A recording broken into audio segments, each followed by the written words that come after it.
ചിത്രോദയം സ്നാപ് ന്യൂസിലേക്ക് സ്വാഗതം. കുടുംബക്കാർ സമാധിയിരുത്തിയെന്ന് അവകാശപ്പെടുന്ന ഗോപൻ സ്വാമിയുടെ സമാധിപീഠം തുറക്കാനായുള്ള കളക്ടറുടെ ഉത്തരവ് ഇന്നുണ്ടായേക്കും. സമാധിപീഠം തുറക്കുന്നത് തടയണമെന്നാവശ്യപ്പെട്ട് വീട്ടുകാർ ഹൈക്കോടതിയെ സമീപിച്ചേക്കും.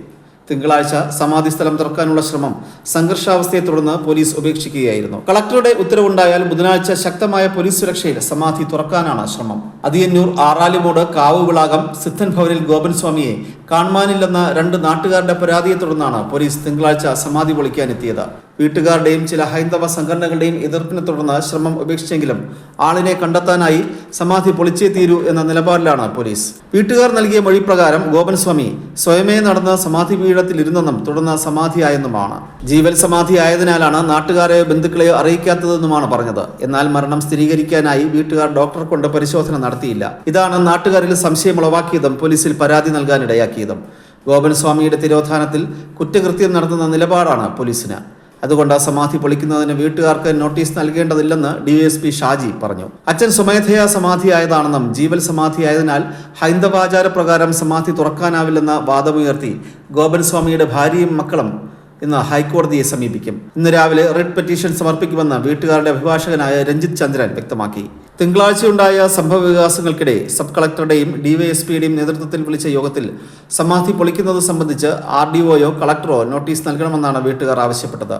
എന്നാൽ ഇതുവരെ നോട്ടീസ് നൽകിയിട്ടില്ലെന്ന് മൂത്ത മകൻ സനന്ദൻ വ്യക്തമാക്കി. ജനുവരി 9 വ്യാഴാഴ്ച രാവിലെ 11 മണിയോടെ ആറാലിമൂട് കാവുവിളാകം വീട്ടിൽ ഗോപൻ സ്വാമിയുടെ മരണം സംഭവിച്ചുവെന്നാണ് മക്കളുടെ മൊഴി. അച്ഛൻ സ്വയം നടന്നുവന്ന് സമാധി പീഠത്തിൽ ഇരുന്നുവെന്നാണ് ഇവർ പറയുന്നത്. എന്നാൽ കിടപ്പിലായിരുന്ന ഗോപൻ സ്വാമി എങ്ങനെ സ്വയം നടന്നുവന്ന് സമാധി പീഠത്തിൽ ഇരുന്നുവെന്നാണ് നാട്ടുകാർ ചോദിക്കുന്നത്. ജീവനോടെയാണോ അതോ മരണശേഷം ഗോപൻ സ്വാമിയെ സമാധി പീഠത്തിൽ അടക്കിയതാണോ എന്നതിലും സംശയം ഉന്നയിക്കുന്നവരുമുണ്ട്. ഗോപൻ സ്വാമിക്ക് ഭാര്യയും 3 മക്കളുമാണ് ഉണ്ടായിരുന്നത്. ഇതിൽ ഒരു മകൻ നേരത്തെ മരിച്ചിരുന്നതായി സമീപവാസികളുടെ മൊഴികളുമുണ്ട്. ക്ഷേത്രസ്ഥാപകനും പൂജാരിയുമായ ഗോപൻ സ്വാമി നേരത്തെ ചുമട്ടുതൊഴിലാളിയായിരുന്നു എന്നാണ് അയൽക്കാർ പറയുന്നത്. ആത്മീയതയുടെ വഴിയിലായതോടെയാണ് ക്ഷേത്രം നിർമ്മിച്ച് പൂജ തുടങ്ങിയത്.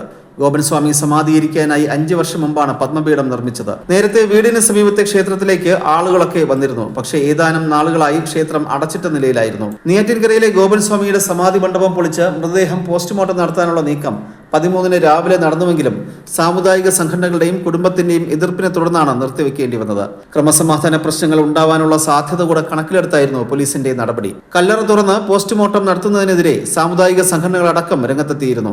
ഇവരും നാട്ടുകാരുമായി ഏറ്റുമുട്ടുന്ന അവസ്ഥ വരെ എത്തിയിരുന്നു. കുടുംബത്തെയും സാമുദായിക നേതാക്കളെയും സമാധിയിൽ ദുരൂഹത ആരോപിച്ച് രംഗത്തെത്തിയ നാട്ടുകാരെയും പിന്നാലെ സബ് കളക്ടർ ചർച്ചയ്ക്ക് വിളിക്കുകയും ചെയ്തു. ഗോപൻ സ്വാമി അടക്കിയിരിക്കുന്നത് കല്ലറയല്ലെന്നും സമാധി മണ്ഡപമാണെന്നുമാണ് കുടുംബത്തിന്റെയും സമുദായ സംഘടനകളുടെയും അവകാശവാദം. അത് തകർക്കാൻ അനുവദിക്കില്ലെന്നും മതവും വിശ്വാസവും ആചാരങ്ങളും നടത്താനുള്ള അവകാശം ഭരണഘടന നൽകുന്നുണ്ടെന്നും കുടുംബവും സമുദായ സംഘടനകളും പറയുന്നു. തങ്ങൾ ആചാരങ്ങൾക്ക് എതിരല്ലെന്നും ഗോപൻ സ്വാമി എങ്ങനെയാണ് മരണപ്പെട്ടതെന്ന് അറിയണമെന്നേ തങ്ങൾക്കുള്ളൂ എന്നുമാണ് നാട്ടുകാർ പറയുന്നത്.